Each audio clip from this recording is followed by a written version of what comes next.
Alright, welcome to this video. In this video, we're going to be going over some AP Computer Science principles, multiple choice questions. So I'm going to go ahead and read the question first. You can go ahead and pause the video, figure out the problem on your own, and then continue the video and watch me solve it. This first problem says, a programmer completes the user manual for a video game she has developed and realizes she has reversed the roles of goats and sheep throughout the text.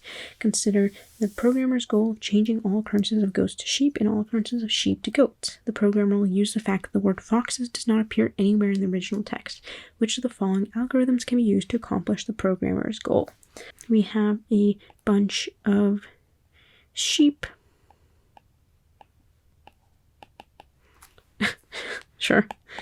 We have a bunch of sheep and we have a bunch of goats. Man, I don't know if I should even try to draw this. Actually, okay. And we have a bunch of, well, it got worse as I kept drawing. Okay, whatever. Anyway, we have a bunch of sheep, we have a bunch of goats, but we actually want to swap the two. Okay, so anywhere we see sheep, it should now be goat. Anywhere we see goats, that should be sheep.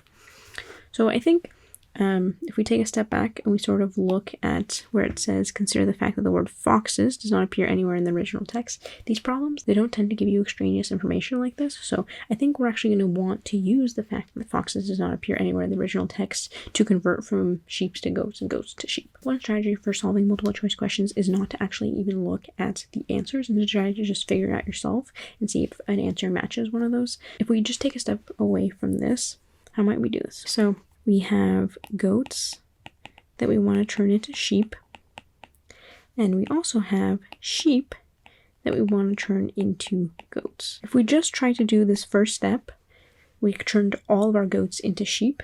If we looked at if we created a little pen, for example, so we originally have goats, we originally have sheep, and we want the two to swap. If we just did that first step, what would end up happening is now we no longer have these goats. Now we have, everywhere there used to be a goat, there is now a sheep. So then if we try to do step 2, where we converted sheep to goats, we would convert both these sheep and the sheep that we actually wanted to convert. So you can see how this is going to be a problem, because now we're just going to end up with a bunch of goats in our video game. Okay, so there needs to be some sort of step such that we don't end up with just goats. Okay, so let's go back to step 1 and see if we can modify it somehow. So at the beginning of our problem, we have goats and we have sheep. Okay, so here we can use the fact that the word foxes does not appear anywhere in the original text, and we can use that as sort of an intermediate variable. Okay, so instead of converting the goats to sheep, what we can do is let's convert them to be foxes. Okay, foxes. So this way we can differentiate between these goats and these goats. Okay, and so then we should be able to go ahead and do step 2, where we convert our sheep to goats. Notice that this won't be a problem now because our original goats are now foxes. Okay, these are now goats. We just have one more step we need to do, step 3. So we have foxes and goats. The goats used to be our sheep. However, we need it to be in the form of sheeps and goats. So we're going to say foxes. We're going to convert those to, what do we want to convert them to? So remember that our foxes used to be goats. We want them to be sheep now. So we're going to convert them to be sheep.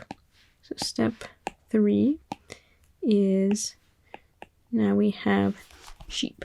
So now you'll notice that we actually got the end result that we wanted to, which was that our goats are now sheep and our sheep are now goats. Awesome. So let's go ahead and see if there is a solution that matches what we had to do here. So take a look at this first one. It says change all occurrences of goat to sheep. No, so that was the first thing that we noticed, that if we did that, what we'd end up getting is that all of the animals are now goats. Okay, so this one won't work. So change all occurrences from goats to sheep. This also wouldn't work. This is the same problem as part A, the first 2 lines there. C, it says change all occurrences from goats to foxes. Okay, that's looking good so far. Then sheep to goats, also looking good. Then foxes to sheep. This is exactly right. This is the 3 steps that we just did. So C is the correct answer. Let's go ahead and see why D is wrong. So change goats to foxes. So that still looks like our first step, change foxes to sheep. Okay, so here's where things are going a bit wrong. If we change our goats to foxes and foxes to sheep, we're going to have that exact same problem we had in solution A, where we're going to end up with just sheep by the time we do our last change. So then we're going to end up with just all goats. So D is also the wrong answer. So the correct answer for this problem is C. Next problem. This one says the figure below shows a circuit composed of 2 logic gates. The output of the circuit is true. So this is asking which of the following is a true statement about input A. So remember that with an OR statement, you just need to have true on one side. So this would evaluate be true, true or false. This would also evaluate to true. However, if you have false or false, this will evaluate to false. So remember, you just need one of those true. With and, you need 2 trues. So true and true is true. If you have a single false, so false and true is going to end up being false. Or if it's on the other side as well, so true and false is also going to end up being false. So you need both of them for an and. So with that in mind, let's go ahead and see what needs to be true of A. So I think with this circuit, it helps if you kind of move upwards. So we know that the output of this and is going to be true. And we know that the first input into it is true. So we know that whatever is coming out of this statement here has to be true as well. Remember that if you have an and, both of your inputs have to be true in order to get true. So that would be this case here. Okay, so moving back up, we know that this or also has to be a true. So if our first input is a false into the or, we know that A has to be true. You cannot have false or false evaluate to true. Okay, so it's going to be this case here, false or true equal to true. So if we're being asked which of the following is a true statement about input A, we know that the right answer has to be input A must be true. Let's go ahead and see why the other ones are wrong. So input A must be false. This is wrong. The reason why is if we put false and false into an or, we're going to get false down here. We're going to get false down here.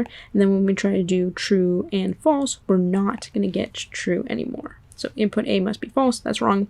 Input A can either be true or false. This one is also wrong. It has to be true, right? We just saw in problem B, it cannot be false. And then D, there's no possible value of input A that can cause the circuit to have output true. That's incorrect. We just saw that if you put true as input A, we are going to get that the output of the circuit is true. Okay, so the right answer here is A. This problem says a summer camp offers a morning session and an afternoon session. The morning list contains names of all children attending the morning session, and the afternoon list contains the names of all children attending the afternoon session. Only children who attend both sessions eat lunch at the camp. The camp director wants to create lunch lists, which will contain the names of children attending both sessions. So this says the following code segment is intended to create lunch list, which is initially empty. It uses the procedure is found list name, which returns true if name is found in the list and false otherwise. Basically what we're doing is we're looping through every child in the morning list, and then there's some sort of code that we need to put in, and that's going to be one of these answers down here. Let's say that we split it up into morning and afternoon. Let's say this kid's just in the morning, this kid is in the morning and the afternoon. Let's say this kid is only in the afternoon. Let's say this kid is also in both. Okay, so we know that they need to attend both the morning and the afternoon sessions to actually get lunch. So if I was just looking at this without any code, I would say this person does not get lunch and this person also does not get lunch because they're not in both of the sessions. Okay, so basically, so what we're doing in this first line of code is we're looping through every child in the morning list. So say, for example, we only have 3 people in this morning list. We would look at this first one, and what do we need to make sure is true for them to be added into the lunch list? we need to check if they're in the afternoon class, right? So let's go ahead and see if any of these are checking for that. It looks like the very first one is, right? So that's looking promising. It's checking whether that child is also in the afternoon list. And then what is it doing? It's appending it to the lunch list. So you're adding that child into, say this is the lunch list. So this first kid, since they're not actually in the afternoon classes, they don't get added. But then when we get to the second child in the kid, we see, oh, they are in the afternoon list. So this kid would be added to our lunch list. So I'm actually thinking A looks really, really promising as our answer. But let's go ahead and look at the other answers to see maybe why they won't work. So this second one says, if they're found in the lunch list, append them to the afternoon list. Okay, so this one is swapped a little bit. Remember that lunch list is initially empty. There won't actually be any children in the lunch list to be found. So this one actually will not work because we want to be trying to find children in the afternoon list, not the lunch list itself. Answer C says, if they're found in the morning list, append them to the lunch list. So this one would actually add every single kid who's in the morning list to the lunch list. Remember that our loop is checking every kid in the morning list. That's here. And then we're basically just looping through them and checking if they're in the morning list. Well, they are. We are looping over that and appending them to the lunch list. But it has to be children who are in both sessions. This one won't work either. This other one says, if they're found in the morning list or if they're found in the afternoon list, add them to the lunch list. So this one might seem promising to you, but the problem is that we don't want it to be an or statement. Remember the statement says it'll contain the names of children attending both sessions. So what ends up happening here is that we're actually going to loop through all the children in the morning list and just like add them to the lunch list. We have to be checking this afternoon list. So what's going to end up happening is, so if we're looping through the children in the morning list, right? So we get to this first kid, we check, are they found in the morning list? Well, yeah, we're looping over that. So we would get true here. We don't even need to evaluate if they're in the afternoon list. We're going to get that as false. But since this is an or statement, our true or false is going to evaluate to true. So we're going to add them to the lunch list when we weren't supposed to. So this one also will not work. So it looks like the correct answer here is A. If they're found in the afternoon list and in the morning list, add them to the lunch list. Hopefully it helps you out with these AP Computer Science principles, multiple choice problems. If you have any questions, feel free to leave them down below. I'll get back to you. And I hope you have a great rest of your day.